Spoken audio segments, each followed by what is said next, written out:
Yes, welcome back, student. Now the session is the third session of this week. That's a digital divide, and we will be understand with the help of this session what the digital divide and why it is impact on the some uh, nations and how they will be improve the standard of living. Okay. Now the digital divide, basically when people talk, by definition, we are just trying to understand. Just I highlight the things. Yes. When people talk about the standards of living, they are often referring to the level of material comfort made by the goods, services, luxuries, luxuries available to the person, group, or a nation, factor beyond the GDP-based measurement of standard of living, as we will discuss in the start of this lesson notes. Okay, in this chapter, mean to say how you can say that the standard of living will be improved because you are basically focusing on your more comfort things, more comfortability of things that you can be easily access. It may be the some goods, your car, your mean to say a luxury car, your dressing, your house, your many other things that are used in a daily life. Okay, so that the person, group, or a nation that have basically searching their comfortability of the with the help of a goods, and that based on a again GDP of the country. Some of these indicators include the following: every number of calories consumed per person per day. Okay, that's basically a digital divide showing some measurement that what the average person number of calories consumed per person per day, and availability of a clean drinking water are easily available or not. How much are you using the clean drinking water like mineral water or any clean water, or just using the tap water like look like in a Pakistan? We nowadays, especially in Vasa water or a government supply agencies. Okay, average life expectancy, literacy rate, availability of basic freedom, and number of people per doctor, and infant mortality rate. Okay, that is some things that behalf of some people are using the crime rate, date of home, ownership, availability of educational opportunity for everyone. Okay, these are the basically things that the people are talking about the standard of living. Are all these things are easily accessible for them? Then they can be considered as a their standard of living is a fine. Otherwise, if they are basically not be able to use these kind of things, it might be will be considered as not as a standard of living. Fine. Now the further things that in our lesson notes, we see the next slide. Thus, now the digital divide is a term used to describe the gulf between those who do and those who don't have access to modern information and the communication technology such as cell phone, smartphone, personal computer, and internet. There are roughly normally 2.4 billion internet users worldwide. That is a basically ranking of last decades. But nowadays, I guess maybe the 3.4 billion internet users worldwide. But the worldwide distribution of internet users varies greatly from region to region. Like Africa, country with the highest internet are given just like Morocco, 51% of population, and similarly Belize 23%, and American, Asian, South Korea 82% of population are using the internet. And Europe, Middle East, Qatar, and Australia 89%. That's the some ranking country with the lowest internet percentage. Okay. And that is a basically region and a country that using the more and less lowest internet users. Now I'm talking about in digital divide, the E-rate. Basically, that is the highest and lowest uh, internet user penetration. But the many people believe that the digital divide must be the bridge from the number of reasons. Clearly mean to say health, crime, and other emergencies that could be resolved more quickly if a person is a trouble had easily access to communicate the network to the internet. And access to IT and communication technology can also greatly enhance the learning and providing a wealth of education and economically opportunity as well as influence the culture, social and political condition. Nowadays, simply I'm just applying on my, if a doctor give me a medicine and my child and any friend and family, then I just view the medicine description and find why the problem is and which kind of thing. Now just a Google, we search the medicine name and their usability and which kind of side effect, that we can easily find the information, health information, health education. Okay, that is a very easy just for the internet. Okay, that is a one of a major advantage of a digital divide. Now the much of the vital information people need to be manage their career, retirement, health, and safety, uh, and increasing provided by the internet. Using just internet, they are managing their career, their retirement plan, their health and safety. Now some are expect just like E-rate program. That is the one thing we will going to be discussed. Education rate. E-rate mean to say the education rate program was created through the Telecommunication Act of 1996, one of our very old, okay.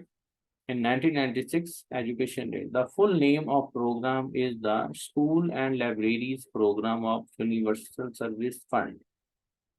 Basically, behalf of the organization, behalf of the government, basically, schools and university library should be created and some fund will be provided. E-rate helps school and library obtain broadband internet services to advance the availability of educational and informational resources. The program provides cost discount that range from 20% to 90% for eligible telecommunication services depending on location, urban and rural area, and economical need. Economic need is determined by the percentages of students eligible for participating in the national school lunch program. Okay, that's the two things. One is the internet availability on the rural and urban area. And secondly, that depending on the economic need determined by the percentage of students eligible for the participating in the national school lunch program. Fine. It is a main purpose of the E-rate program. And the second program that is related look like this is the low cost computer. As we noted educational, we are talking about the educational rate, okay, program. The low cost computer for the solution of internet there. Okay, you find the you're giving the internet on the rural and urban area 20 to 90% people will on their regions easily access the internet, but the you should providing the devices. Okay, the low cost computer for the solution of this thing, low cost computer. It is estimated that on June 20, nearly 2.4 billion people worldwide have accessed the internet, but although that this number is impressive, it still leave nearly 5 billion people, 72% of the world population unconnected. But most of those 5 billion people have in common is low income. Increasing the availability of low cost computer can help reduce digital divide. Okay, low cost computer will be provided for this stage, and the one is the one laptop per child. This is you know one of a charity. Okay. The non-profit organization One Laptop Per Child has goal of providing children throughout the world with low-cost laptop computer to aid in their education. As of 2013, the program was worked with the federal, state, and local government to have the distribute over a 2.4 billion low-cost computer to students in a 40 countries. 35, the first version is laptop, the OLPC EXO was made available to the third world countries in 2007 and came with the hand crank, hand crank for the generation power in a place where electricity is not readily available. It was distributed at a cost of around $200, just $200. Okay, that is a one laptop per child. That's a simple look like our, especially some political parties are providing this like Shivashri program, providing the 1 lakh laptop to the student, university student for researchers. Okay, that is a something youth program in Pakistan. Many youth program, many different. I mean, political parties are announcing this kind of thing for just for the betterment of the education. Now, the Classmate Plus in 2006, Intel introduced a low-cost laptop called as a Classmate Plus PC. The first generation of this notebook computer cost under the $400 and was designed for use in the kindergarten to high school classroom in the developing countries. The computer began shipping in early 2007 to 2,500 countries, including Brazil, Chile, Nigeria, China, India, and Vietnam, Asian different countries.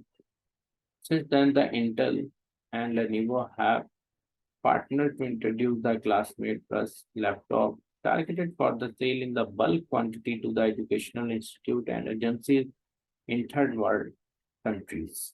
Okay, that is a support behalf of the Intel and Lenovo. They are providing the laptop, introduce their laptop to the uh, I mean to say for education purpose to the third world country. Okay,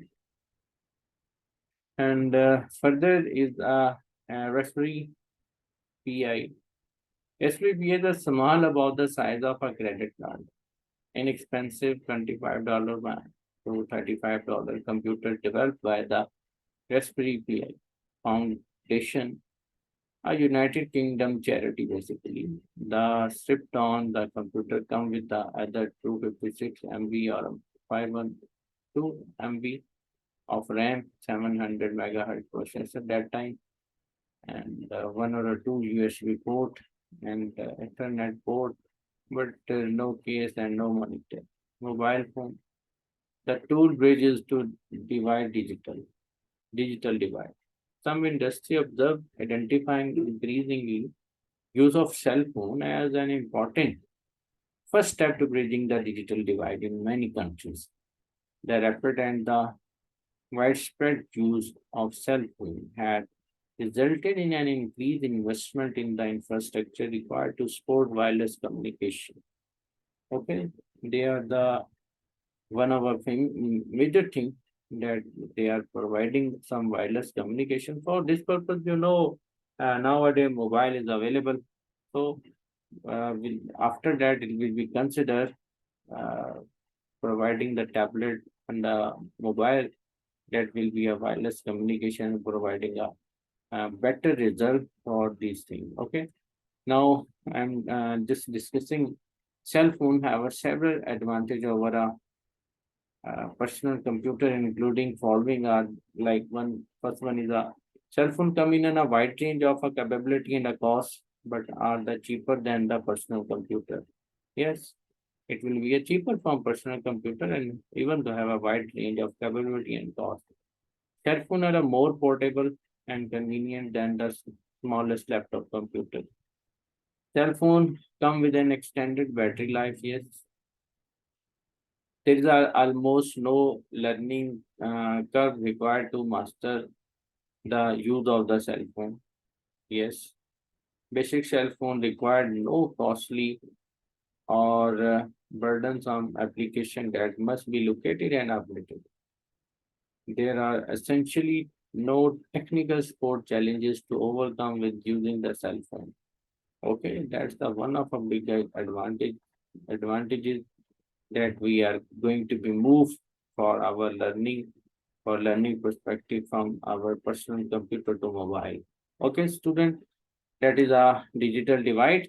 We are discussing about the mobile phone, Raspberry Pi, E-rate program, and one laptop per child, and low cost computer, and especially in Pakistan, youth program.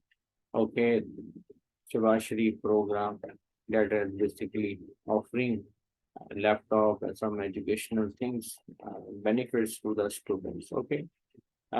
Okay, student, and that's the third session is going to be end. Take care. Allah Hafiz.